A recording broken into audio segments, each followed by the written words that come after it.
dimension would be the vertical dimension. And sometimes we call the patient open bite or high angle, deep bite or low angle.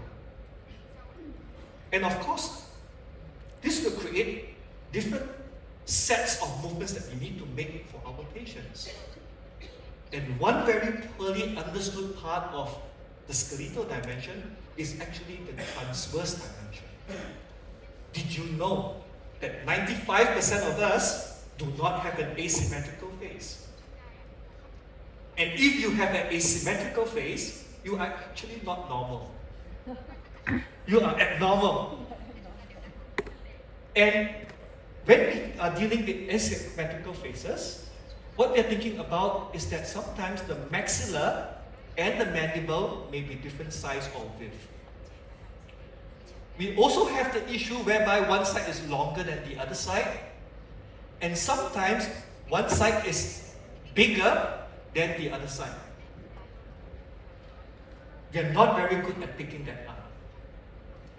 So I'm going to share with you why transverse is so important. Is because if just say we look at the teeth and we cut the teeth at the CEJ level, so this over here are the roots of teeth. Over here is the soft cancellous bone, and this is the cortical plates. This is a symmetrical arch form. And when we have an asymmetrical lower jaw, and we try to move teeth to make the patient have centered midlines, we are actually moving teeth to be no longer matching with the lower jaw, and where these teeth touch the bone, you will suddenly encounter resistance. On the software, there's no algorithm to tell you that, oh, when you are in cancellous bone, you should have how many grams of force.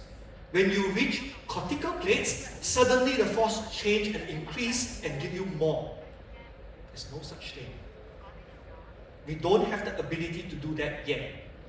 So the problem is, whether you're using a single arch wire or you're using clear aligners, the force system across all the teeth is more or less the same.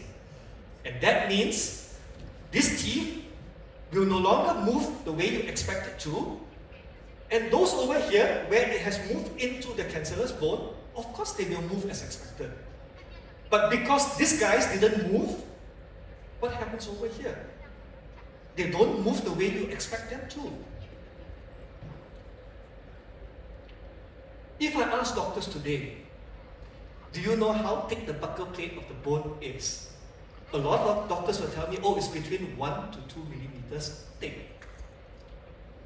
A Spanish study, which was done in 2021, found that bone is less than a millimeter thick on most teeth, except the posteriors, maybe the 6th or the 7th, where it is closer to 1 to 2 millimeters, like we expect it to be. And that means that for us who have to move teeth, suddenly all these roots are way closer to the cortical plates than we imagine it to be.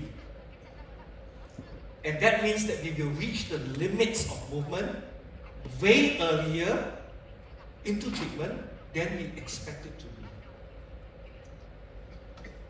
So, take-home message is that if you have a patient that has a skeletal problem, whether it's AP, vertical or transverse, you are likely to hit limitations.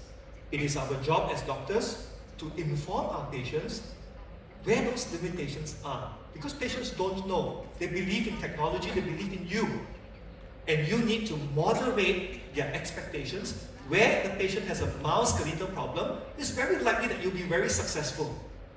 But where the patient has a very severe skeletal problem, you may not be able to give the patient what they want, and treatment may be just focused on getting good alignment for hygiene purposes. But where the problem usually is over here. When the malocclusion is moderate, doctors usually don't know what to tell the patients. The good news is that with the presence of TADS, with the presence of knowledge that we have today, we know that if you want to treat moderate cases well, you have to take preemptive action. Last time we didn't know, we didn't have pads, we were a bit afraid to put in screws into bone. So we try, we tell patients. But now it's different. You actually have to take steps to deal with the problem because it's no longer just try, it's something that you plan. What I'll do is, second take-home message I'll share with you is that if you are a new doctor and you're doing clear aligners or fixed braces, it is always best that you start with a skeletal one patient. And of course, over time, as you gain experience, you can treat skeletal malocclusions. I have shared with you, number one, that CAD/CAM is not magic, and the limitations of treatment.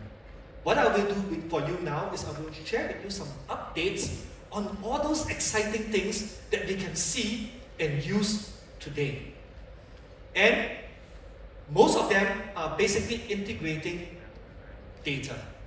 3D data of the patient taken in different devices, trying to make them come together so that doctors can visualize better, giving you predictability and giving you faster turnaround time. Why? Because patients nowadays are very impatient. I don't know why you call them patients. So one of the more common things that we do is to try to see the roots of teeth. And one way to do that is to marry 3D data from the CBCT with the intraoral scanner. So the main advantage is that you can now see roots.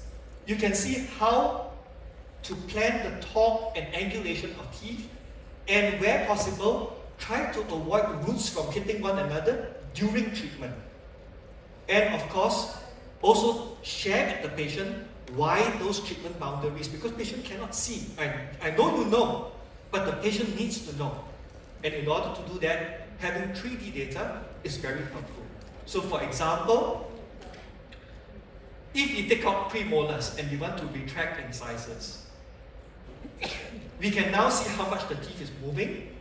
And if just say you see that the roots of the teeth start hitting one another, you can plan it a little bit differently.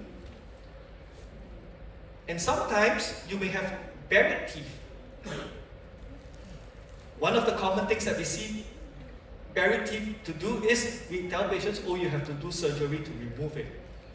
But of course, patients will be thinking, doctor, do I have to remove it? Really? Last time we don't know. We take a SAF, OPG, and then we tell patients, yeah, you have to remove it because I'm scared, hit the root, and then you blame me, and then you sue me. So better, you take out root. If something happened to the teeth, you can blame the surgeon, don't blame me. Right? So now you can actually see if the roots are going to be touching or not. You are also able to see how much of root you're moving through bone, and see whether if there's any risk of gum recession. But before you get overexcited, there is a caveat. The caveat is, just because you can see it, doesn't mean that it will happen. Because doctors sometimes get very worried. If I bring it back too much, there will be gum recession. Yes, but the bone will also remodel. So therefore, with more information, it is harder to make decisions, but you have to lean on your own experience and training to help moderate the treatment plan. When would I use CBCT? I would use it when I have orthodontic cases, auto-restorative cases, where I'm doing significant teeth movement, for example, a lot of expansion, a lot of retraction, distalization, or when I'm dealing with buried teeth. Life is getting even more complicated. Last time we were thinking about how do we look at the patient's smile. Now we actually want to look at how the patient actually animate themselves. And this is very challenging because we are very scared that if we show patient this, they may say that, oh doctor, you showed me this, why can't you do this? Right? So it's double-edged. you have a choice. You can use it for your own treatment planning purposes. Don't show the patient because you just want to know. But after some time, if you feel that it's true, it's accurate, you feel confident that the simulation is correct, then you can start to show patient. Okay, so again, with technology, this is very new. There is always this fear that what I show patient I cannot achieve. I understand. This is very new. I also started using it only about 1 month ago. So therefore, don't have to show. Use it for your treatment planning. After 1 year, 2 years, 3 years, where you know, okay, it's good in this type of cases, not very good in this type of cases, then you can choose who to show. Okay?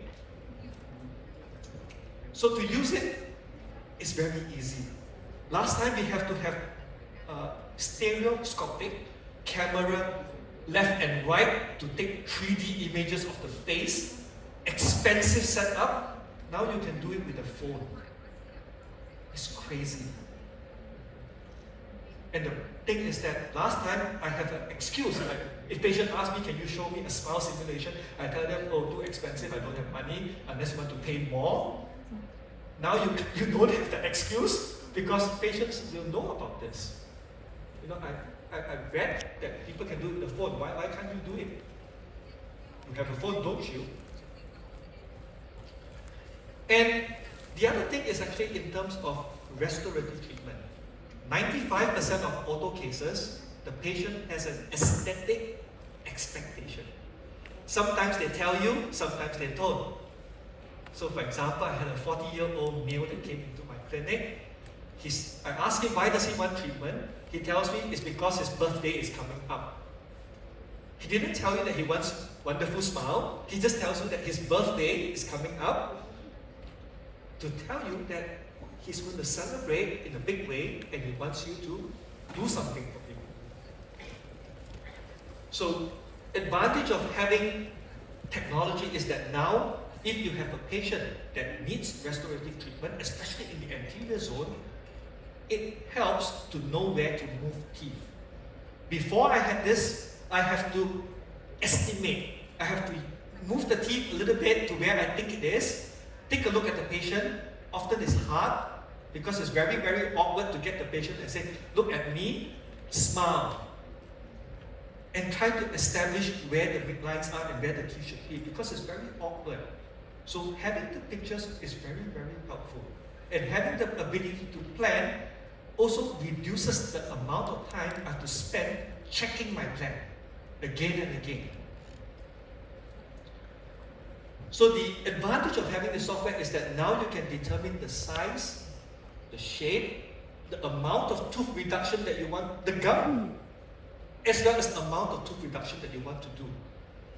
A lot of doctors now do veneers. But on one hand, the doctors say, I do veneers because my patients want it. And then on the other hand, we have doctors who say to other doctors, you are destroying healthy teeth. Why do you do that? Don't you think that we should preserve healthy teeth? But who's right? Is the doctor over here right or the doctor over there right? The reality is that there's only one person that's right, and that's the patient. The patient wants something done. Our job is to deliver it in the most careful, the most conservative way that we can think of. And one way to do that is actually by doing some simple pre-restorative orthodontic treatment to reduce the amount of tooth reduction that we actually have to do if we are planning to prescribe veneers. Another thing would be in terms of the gum margin. This part is very, very subjective. So again, it would be nice if you can actually show patients where the gum margins are after orthodontic treatment and after restorative treatment. And if the patient doesn't like what they see, we can make adjustments so that we don't have to guess.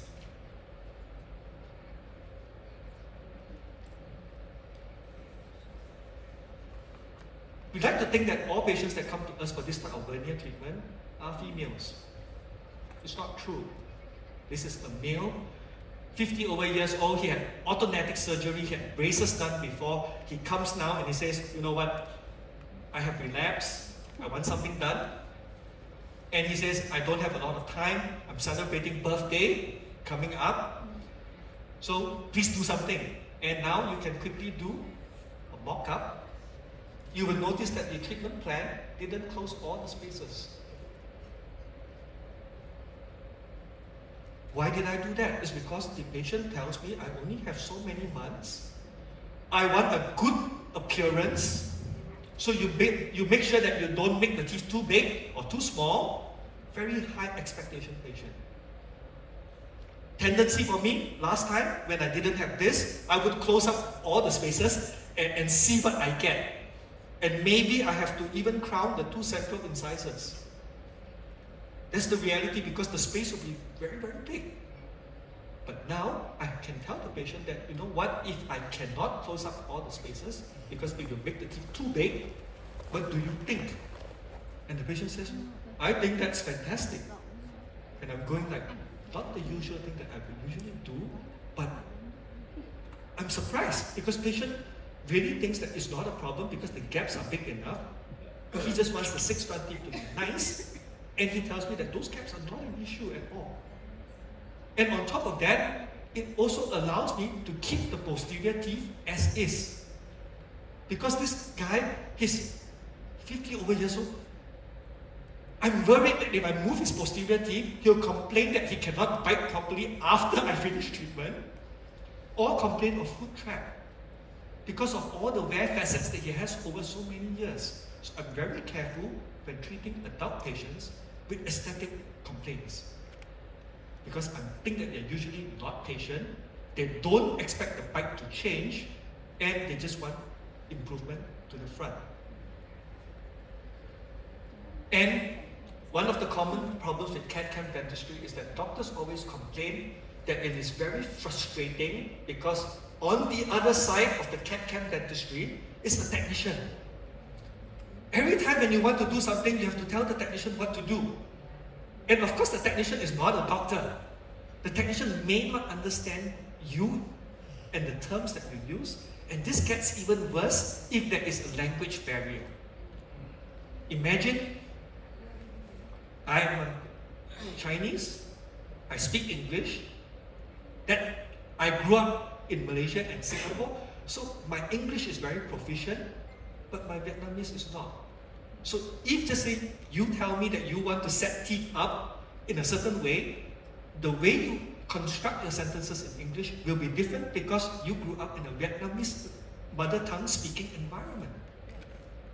And that creates problem, and the doctors give up because the technician is stupid, he cannot do what I want, and of course the technician will be thinking the doctor is stupid, he doesn't know what he wants, right?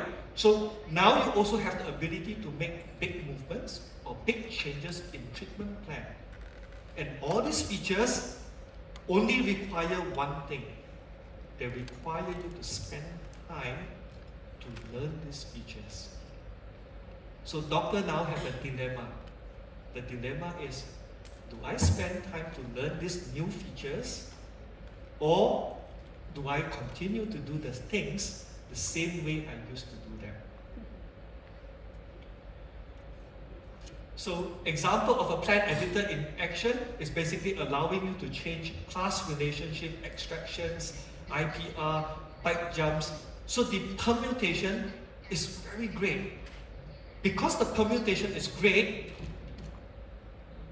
you need to know the power of the software and you need to master those features. So besides that would be in terms of what happens after you make those changes. Does it take 2 days for the plan to come back? 1 week? The good news is that with internet connection, the plan actually comes back within 2 to 3 minutes.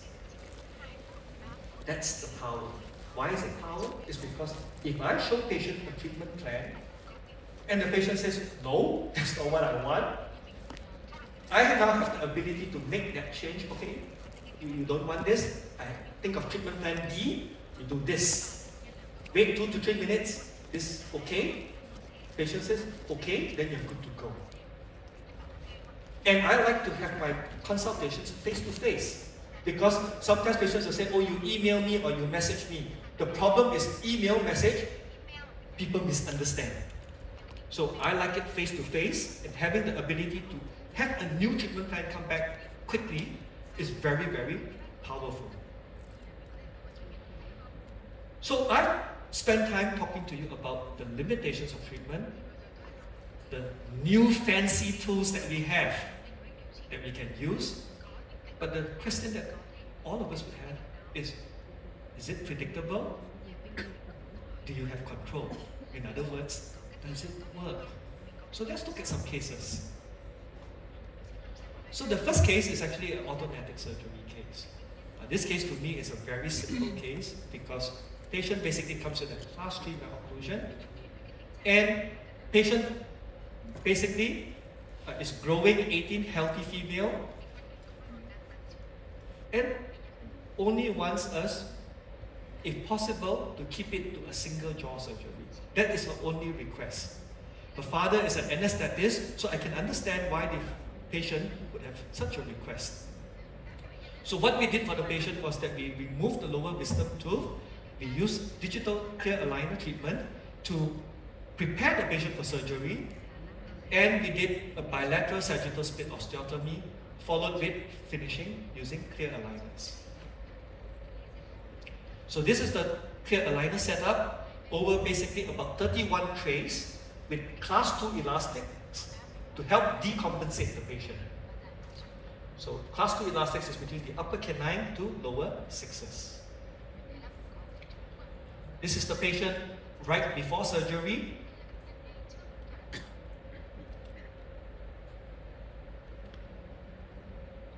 And this is the patient with the buttons on. So there are many ways to prepare the patient with regards to how you want the surgery done.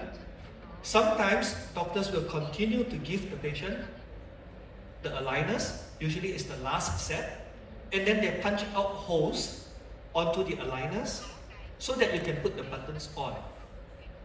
That's one way. Another way is to continue to use a surgical wafer. The surgical wafer is traditionally what we would use during automatic surgery. And the advantage of the surgical wafer is that we can use face bowl recording to decide where we want to, how much we want to move the lower jaw. So in my case, my doctor or my surgeon prefers to use a surgical wafer. And my surgeon happens to be my wife, so I cannot protest. I cannot say no. Right? So she says, okay, I want a wafer in, so that means a patient went for surgery, there is no aligners on. So of course doctors will be wondering, if there are no aligners on, will the teeth move a lot? Because traditionally you've got something to hold them together. I can tell you that with the surgical wafer, if it's done well, the likelihood of them moving a lot is pretty low. Let's take a look what happens after surgery. So surgery done, patient comes back. I would say that alignment seems pretty okay. Was there a lot of big movements? Not really. What about the extrusion of teeth with the rubber bands? Not really. So it's pretty okay with the surgical wafer on. Of course, if you don't want that, you want to use the last aligner, that's perfectly fine as well. So if just say you use the last aligner, the most common complaint is that because the aligner covers all the teeth, sometimes it's a bit harder to keep clean during the IMF stage. So we continue using class 3 box elastics to settle the pipe, and we ordered new aligners, in this case about 11 sets, to make our finishing. Again, we use bare elastics in a box fashion. And this is the patient at the end of roughly about 1 year of treatment, 31 aligners, surgery, and then 11 aligners. So we are changing the aligners every week. So roughly about 1 year treatment. So over here, if you see a green box is week. Okay, so weeks. So this is 52 weeks. patient wanted to go overseas for studies. I decided that I want to allow her teeth to settle a bit more. So you will notice that I ordered more aligners, but there are no attachments. And in this case, I'm using the aligners like a retainer. I've asked patient to change it, wear it only at night, about 8 to 10 hours, sleeping mainly, and you just change it every month. That's all you need to do. So why am I doing this? Is because I just want small movements, and since it's included in the price, why not, right? So this is the patient at the end of treatment. Some little tips. If just say you're wondering about the wisdom teeth, whether do they erupt naturally in cases like this, the short answer is that when the wisdom teeth for the upper arch is tipped mesially, usually the likelihood of them erupting is lower. And you can see, on the other side is tipped distally. Oh, let's go back here. So when they are tipped distally, they continue to be distally tipped, but where they are tipped mesially, they tend to get a little bit worse. Okay? So this is in case a patient asks you, do I need to remove my wisdom teeth because you're removing the lower before surgery? What about the top? Do you want to remove it? So at least you know what to tell the patient. I'm not saying you have to remove it, I'm just saying it's an option. So CAD/CAM dentistry can be very useful to achieve good results in a fairly reasonable amount of time with surgical cases. Let's look at cases which are a little bit trickier. In the first session, Franklin shared with you restorative cases. What about restorative cases like this, where you have patients coming in with perio, coming in with multiple missing teeth, coming in with root caries, restorations? Is it possible to do CAD/CAM dentistry for this group of patients? The short answer is yes. But having said that, the biggest problem that doctors face in this type of cases is basically, is this an auto-restorative case, or is this an all-on-X case? Okay, all on X, for example, all on 4, all on 6. I think that my personal philosophy is that all on X is always an option of last resort. In other words, when you have no other choice, then only you will go with all on X. But where you have a choice, you should always attempt perio, restorative, and orthodontics to keep a natural dentition as much as you can. So in this patient, basically we have a problem of missing teeth, supra-erupted teeth, existing restorations. So patient have one special request. The special request is, I want it to be affordable. Wow, this is a very difficult request, because this is not an affordable or simple treatment. But we will try. She's asked for ability to chew food at the back, and of course she wants to be pretty. She's about 45. So our plan is to extract teeth with poor prognosis. We want to replace, ideally we want to replace 2 molars, 6 and 7, but because patient says, I can't afford it, so we say that minimum must have the 6. We are using clear aligners to align the teeth as well as to retract the anterior teeth, because she feels that her profile is too protrusive. And of course we want to replace the dental bridge. So 3 things that affected where the implants should be. So on one hand, we look at this case, we say, hey, where's the anchorage going to come from? How are you going to move it? Are you going to put in tats, mini screws, or are you going to put in implants to help you with the movement? So affordable, another thing. So in this case, we decided that no, we are not going to put tats because that's going to add to the cost, and on top of that, maybe a little bit of predictability issues. So we decided that we're going to go with implants. So 3 things to consider. Number 1, if you want to put the implant, is there enough restorative clearance? how much of retraction are we going to do for the anterior teeth, and the patient has a lot of black triangles, how much of IPR are we going to do to reduce the black triangles? So to decide where the implants should be, we use a software called Invisalign Outcome Simulator. And basically that allows me to simulate the amount of retraction that I want to do so that I can tell the prosthodontist and the surgeon roughly where it should be. Okay? So there is a little bit of what we call guesstimation using the software to help me to do that. And we did this for both top and bottom.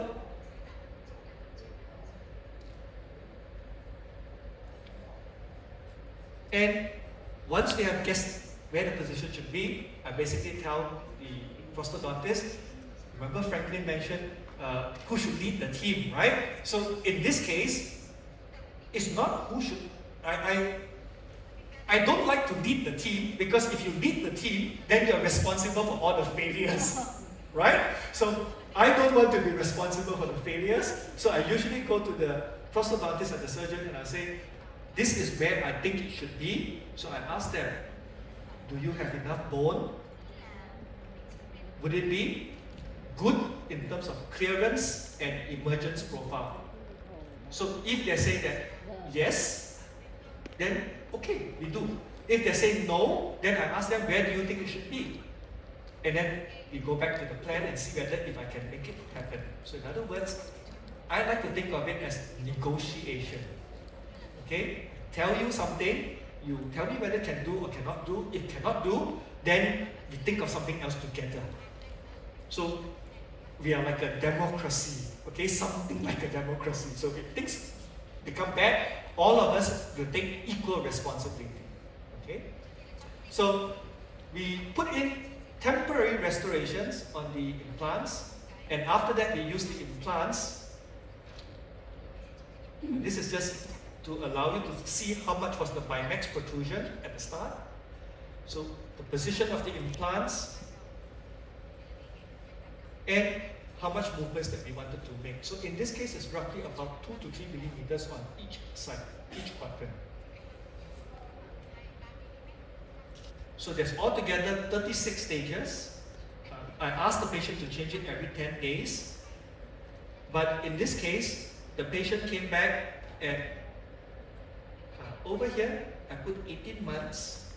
Why 18 months? Is because before I started the treatment for the patient had perio treatment and had restorative treatment. And she wanted it to be affordable, so she split her payment, so it was a very slow process. We don't want to tell patients you have to pay so much, because you will never get started. There's no way to start at all. So patient made small payments based on what she can afford, and then we do things one step at a time. So she came back, one of her crowns fractured over here, not a problem, put in a new temporary crown, do a new scan, give patient more alignments. You will also notice that we actually segmented the bridge. Patient had an existing bridge, so segment it so that the pontic is on the back tooth and we can continue to move it. So this is the new plan. Just continue where we left off. Did some IPR to reduce the black triangles. And this is the patient at the end of 21 alignments. So over here, we now have a problem. The problem is that we need to determine the vertical dimension for the patient. Vertical dimension is, again, like fortune telling. In full dentures, we have the ability to give patient a mock-up to try. In auto-restorative cases, we usually ask the patient to check comfort during treatment itself and chewing. I looked at this, I thought that, this doesn't look very good. Maybe we should intrude the teeth more. But the patient says, I like my face. I like it a lot. Then you got problem, because if you intrude, then the face will shorten. Ngồi đi nha. So, Buồn ngủ. huh? Túi. It gives patient more aligners to try to make some minor movements, more IPR because patient says, I don't like those black triangles. So adjusted it. And this is the patient. Lateral open bite is still there. She says, I love the way my incisors are showing. You can't change that. So it's either you intrude your lower incisors or you accept the vertical dimension. So what we did is we asked patient and said, you know what? We don't know whether we should put the full crowns in yet or not because we are very afraid that you will develop TMJ symptoms. I know you like the face, but there's also potentially problems. And she said, why don't you try to use this for the next 6 months and see whether if it works. So this is the correction. She's very happy with the aesthetic outcome. So this is the temporary. And between the temporary, you notice over here, 38.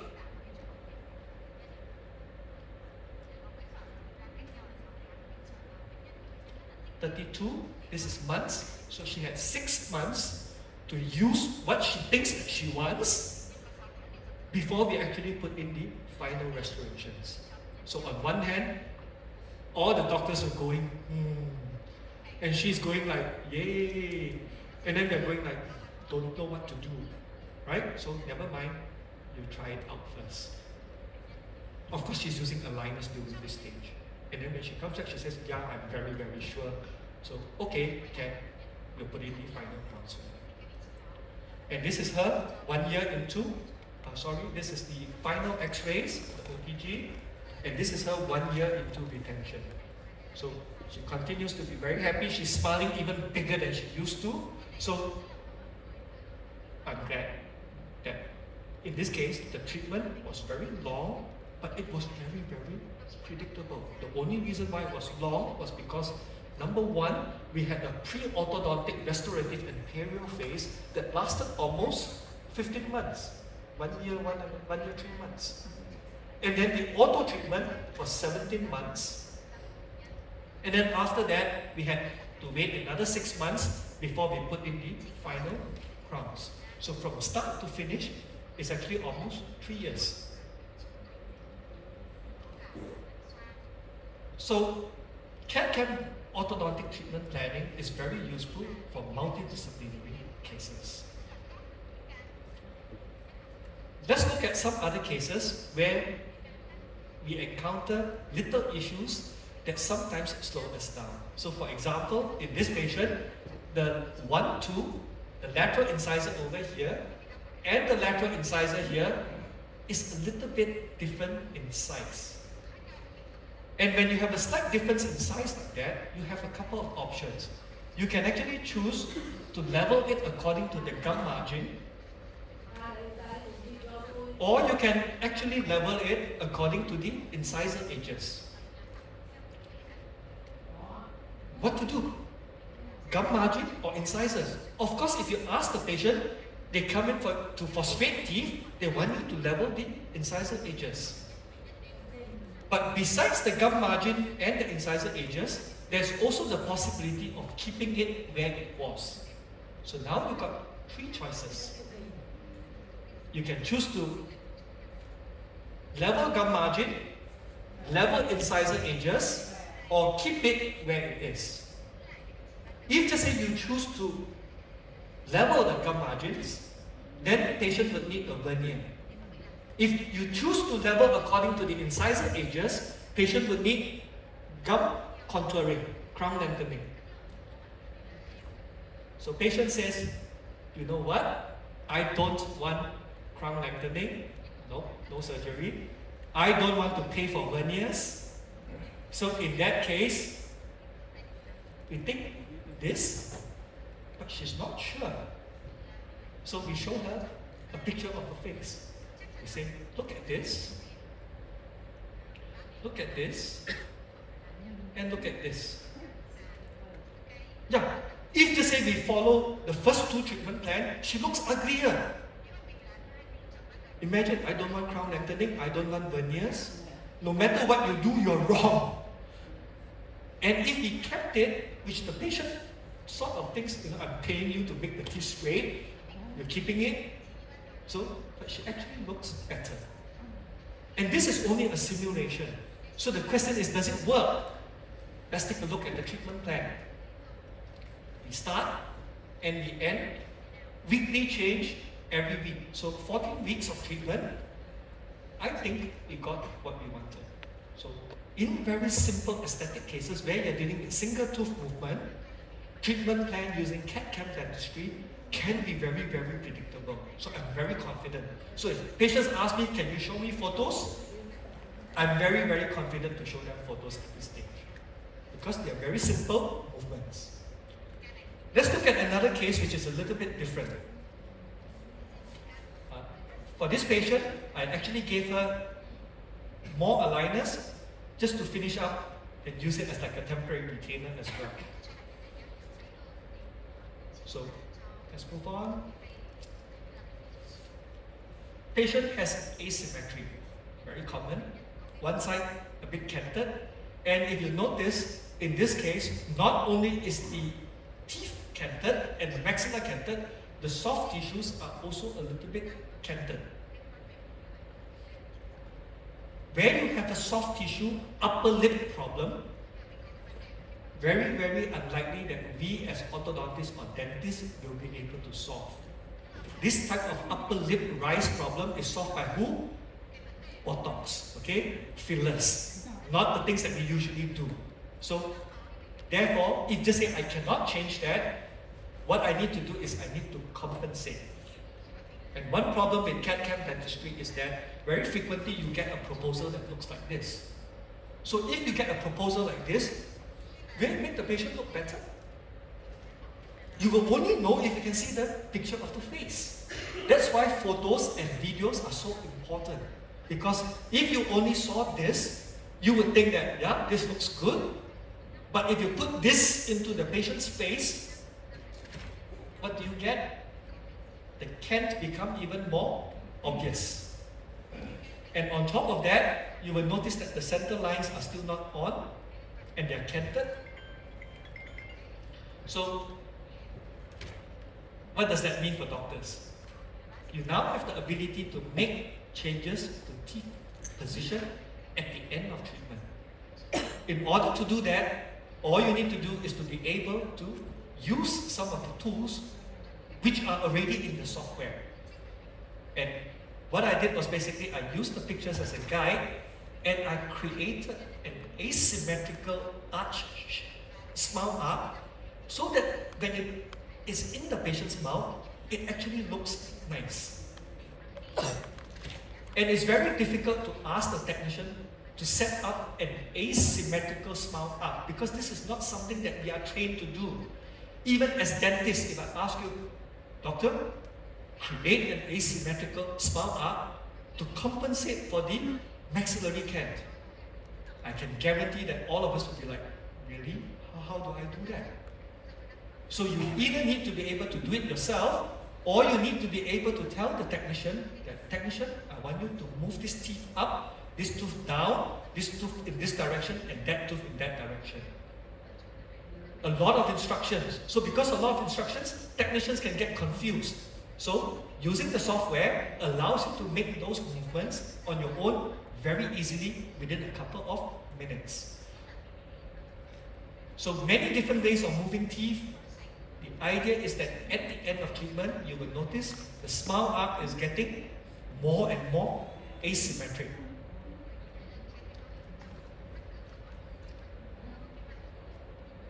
And in general, after all the modifications have been made, you will realize that my smile arc is in this fashion.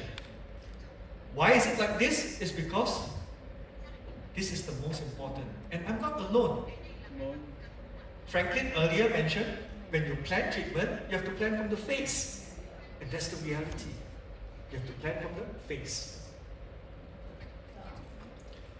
So the next question that we need to ask ourselves is that, does this proposal work? Because number one, you got this, you didn't like it, you made changes to make it like this. So question is, would you be able to get this? Short answer is, patient was changing the aligner every 10 days. And this is after 200 days. In other words, patient had 20 aligners. And on the right side where we started, this is the proposal, what we wanted to achieve. And this is actually what we actually gotten. I think that at minimum, we didn't make the patient look worse compared to what she started with. And some would even say that maybe it got a little bit better because the teeth looks a little bit more retracted at this point. And we gave a patient again some finishing aligners to improve on the intercuspation at the back. From start to end, about 43 weeks. So CAD/CAM dentistry can be very useful to treat cases which are challenging. For example, asymmetry, midlines which are off, allows you to adjust them so that you can achieve it in the most reasonable or shortest amount of time possible. Let's look at another case. Patient had orthodontic treatment done as a teen, didn't wear her retainers very well, comes back and says, doctor, I want to go overseas to the States for university in 6 months. I want to look good when I'm overseas. I understand she's a young lady, she wants to have a good social life. So her concern is protruding upper front teeth. This is the proposal. If just say we didn't have the ability to visualize the face, we would think that this proposal, yeah, it looks okay, right? You do IPR, bring the teeth in, it looks okay. But again, if you put this proposal into the patient's mouth, you will realize that your buccal corridors don't match, the midlines don't match. And again, I have the power to make simple movements using the software, you do too. And you can do that in many ways. You can adjust the arch form, you can move teeth, you can change the inclination, or you can do IPR. It's up to you how you want to do it. A combination of that, and this is roughly the software planning. So we take a look at what the patient had at start, and then we decided that we are going to make some changes. Again, because we have the ability to visualize the face, we can decide what we want to change and click on the update button. So over here, this is an update button to update the appearance of the teeth or the smile as we make those changes. This is very, very powerful. You're talking about making changes, updating, getting a simulation within a couple of minutes so that you know whether you're doing the right thing or not. Why? Because patient says, I got 6 months. And if you take the money from the patient and say that you can do it in 6 months, you better be able to do it. So again, different ways of moving teeth. I'm just showing the software. It's not difficult to use. It's actually very easy. This software that I'm using now is called ClinCheck Pro. And ClinCheck Pro, in my opinion, is probably the simplest software that most doctors would be able to use without any difficulty. There are other softwares available, of course, but I think that these ones are probably the most user-friendly.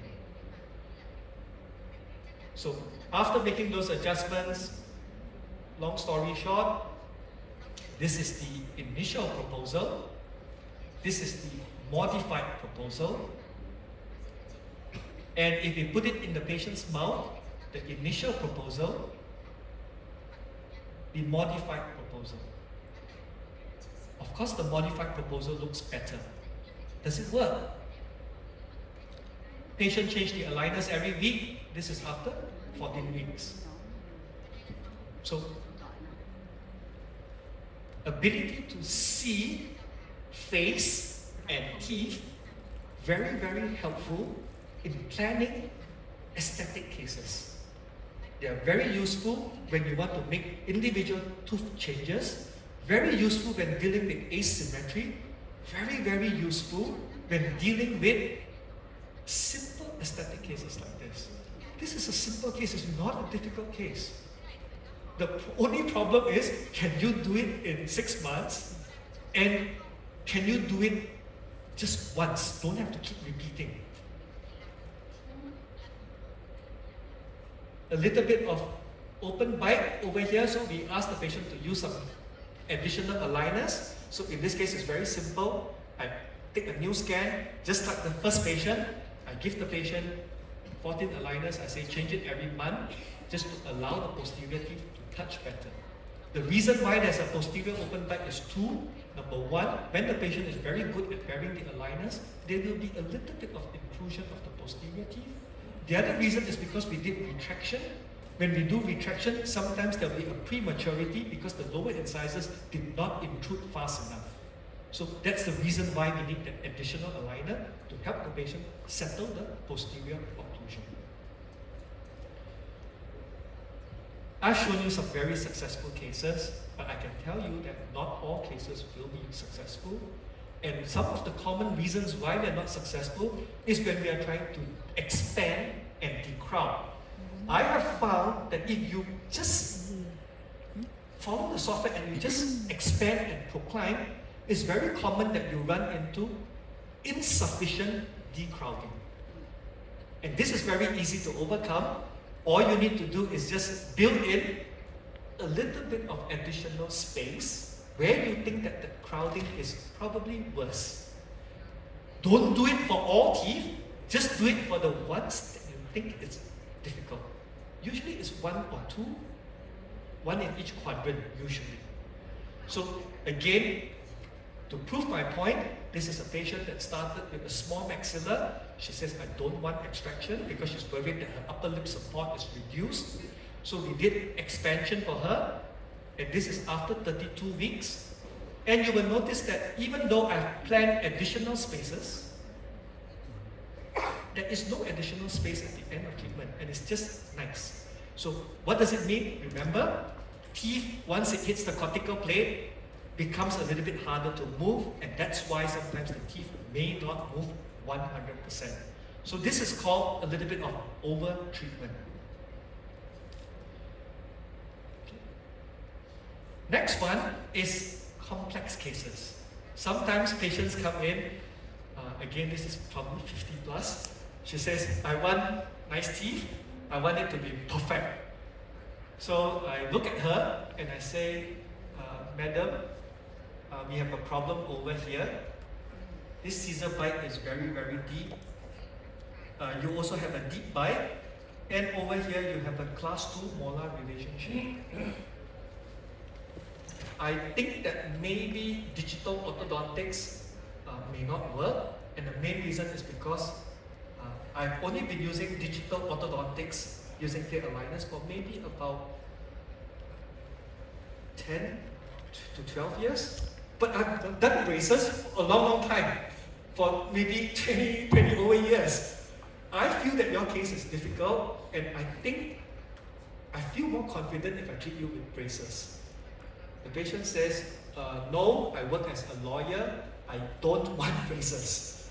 Fortunately, she has a good set of adult teeth. Yes, some root canal treatment, but in general, it's considered a good set of dentition. She is a class 2 division 2 deep bite type of facial profile.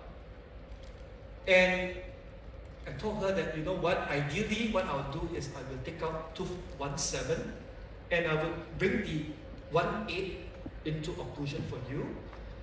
This is what I would do. I really feel very uncomfortable with the correction on that side.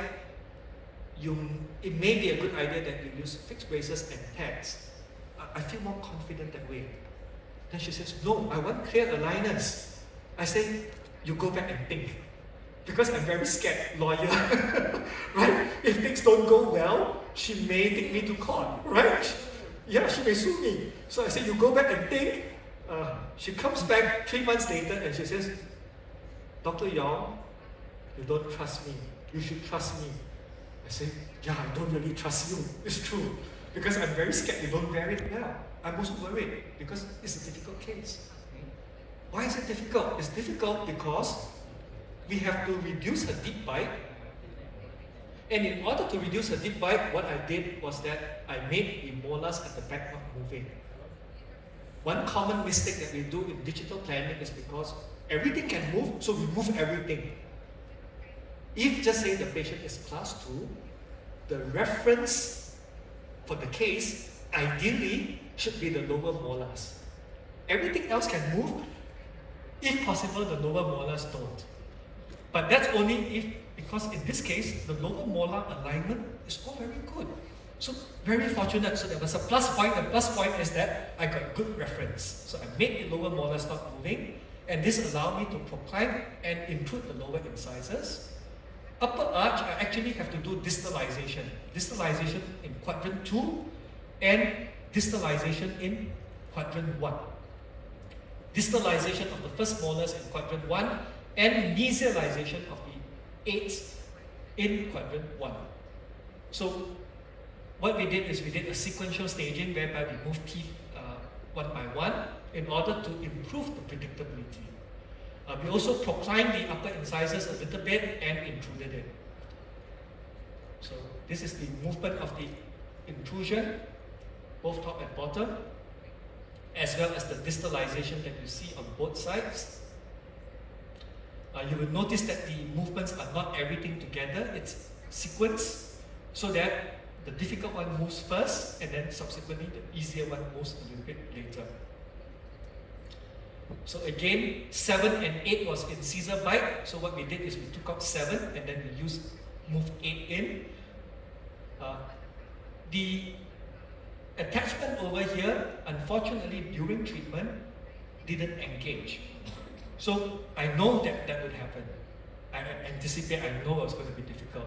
So halfway into treatment, there was poor fit on 1/8. So what I did is I took up the attachment, I put in button on the top and button on the bottom, and I asked the patient to wear cross elastics. Usually that doesn't work. Usually it doesn't work because why? The 8 is over erupted. So usually we need tags on the palate to intrude this teeth. But in this case, the patient was super duper good. I was only able to succeed in this case because the patient was very, very good. And she wore her elastics and she wore it on both sides. Distalized quadrant 2 as well. And at the end of treatment, you could see. Okay, so let's talk about the difficulty of the case. The difficulty was that we need to arch, develop, or expand. We need to distalize. We need to correct the Caesar bite. We need to do incisor intrusion, and we need to do space closure. Of that, extracted 1/7. And of course, we were only able to succeed because the patient was good. So, honestly speaking, I don't expect this in a 50-over-year-old patient. This is almost perfect for the first set of aligners, which took 39 weeks, for goodness sake. Very rare. 39 weeks to accomplish this, the patient motivation and compliance really has to be very, very good. So it's not just software, it's not just doctor, it's patient. If patient is good, half the battle is won. And because we wanted to improve on the outcome, we gave the patient additional aligners, and those additional aligners were basically to help in improving on the posterior segment. But where we encountered difficulty was an area where I didn't expect. So if you notice, the patient's 1/1, this tooth, didn't really improve. It's a little bit mesially tipped. So I thought, that's strange. So I asked the patient to use additional aligners, and look what happened. After another 39 to 53, that's about 14 aligners. It's still a little bit off. It's still not perfect, but it's a little bit better. And it took me another 15 aligners in order to get the central incisor well. So I expected a lot of bad things to happen in this case. The bad things that I expected to happen didn't happen, but there's something unusual, which was the central incisor took a very long time to upright. And the main reason was because the root of the teeth was very close to the cortical plates. Remember, right at the start I told you limitation of treatment. What happens when you push the root against the cortical plate? Yeah, it's way harder to move it because you're rubbing against the cortical plate. So what would I have done differently in this case if I have to retreat it again? I would put more palatal root top on the upper central incisors so that the uprighting would be a little bit easier. So that was my mistake. Why was it a mistake? Because there were so many things going on, I missed it. This is her at the end of treatment. Fantastic patient. And this was the story that I was talking about. If I put in more palatal root top, I would have been able to avoid the problem of the central incisor. So CAD/CAM driven orthodontics can be very useful for managing complex cases, even in very challenging situations. One last case to showcase long range movements. For example, this canine over here, where patient wanted to improve on the alignment by taking out the falls. In the lower arch, you will notice that patient had two root canal treated tooth, 3-5 and 4-5. Because patient needed root canal treatment, she told me that since I'm doing digital orthodontic clear aligner treatment, would it be possible if you take out the lower fives so that I don't need to do a root canal treatment and then you just move the teeth forward? So I told her, no. Okay? I said, if just say you want to do that, it's very, very difficult because it's going to be very, very unpredictable. And I said that, you know what, you need root canal treatment for those two teeth. Theoretically, yes, what you asked me to do is possible, but I'm not stupid. Okay? So in this case, I didn't take on the patient's expectation or request to take out the lower fives and nasalize the molars. So I told her, no, if you want to do that, you go elsewhere, especially if you want clear aligners. But if you're planning to do it with braces, then maybe that's negotiable. So she doesn't want fixed braces, so we told her in that case, no. And she came back 1 year later because I suspect nobody will do it for her. Okay? And then she says, okay, let's get started. And in this case, we took out the fours and we basically moved the canines into alignment. This case, the patient's compliance was very good, but because the canine had very, very big, long roots, though this tooth didn't track very well during treatment. So what happened was that the fit of this 1-3 became worse over time, and in order to overcome that, we basically gave the patient some auxiliaries by using button and power chain to improve on the rotation. And again, this is easily done. This happened at month number 9, about 9 months into treatment. And subsequently, this is what we finished with. Not perfect. Why? Because I feel that the black triangular spaces, the gum recession over here, not perfect, but again, this is just to highlight that over a period of about 13 months, we were able to move a canine that's in standing all the way out, just with patient compliance, clear aligners, and the digital planning software.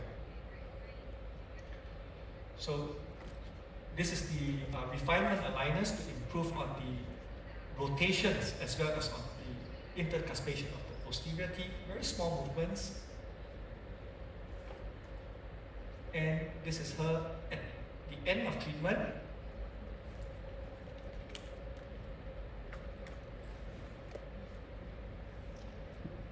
And additional set to get the final end result that we wanted. So all in all, it took us about 28 months, and the main reason why 28 months was because making small movements, the patient was very demanding, wanted all little small things to be corrected, so that's why we gave her a few more additional alignments. But if you ask me, at 13 months, at 13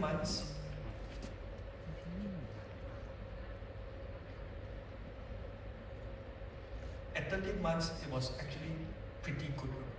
So if to say the patient wasn't very demanding, I think we would have finished this case within about 1.5 to 2 years. So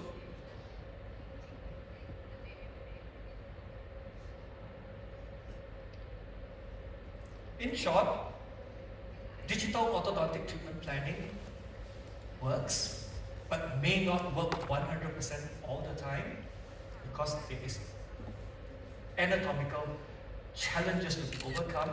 Understand that to overcome those anatomical challenges are usually not very difficult as well. And what I've done is actually I've spent the last 1.5 hours talking about treatment planning. And of course, CAD/CAM dentistry goes beyond just treatment planning. It involves the manufacturing as well as the treatment monitoring as well as the diagnosis elements. So in treatment planning, what we have explored today is actually how to set up teeth final position using a digital system. We have the ability to visualize roots, so if you take a CBCT, you can learn to avoid anatomical limitations. We have the ability to visualize teeth movement, direction, and amount. We have the ability to sequence stage or stage teeth movement. And finally, I know at this point you're going like, gee, that seems like a lot of effort. And that's super a lot of effort because every day when I go to work, I got so many things to do. Where am I going to find time to learn all these new features? The short answer is that if you try to learn all these features all at the same time, you are likely to get confused, you're likely to get demotivated and discouraged. There's an old saying that says that anyone who tries to catch 2 rabbits at the same time usually ends up with nothing. Right? So therefore, what I encourage you to do is, based on what I've presented today, pick one.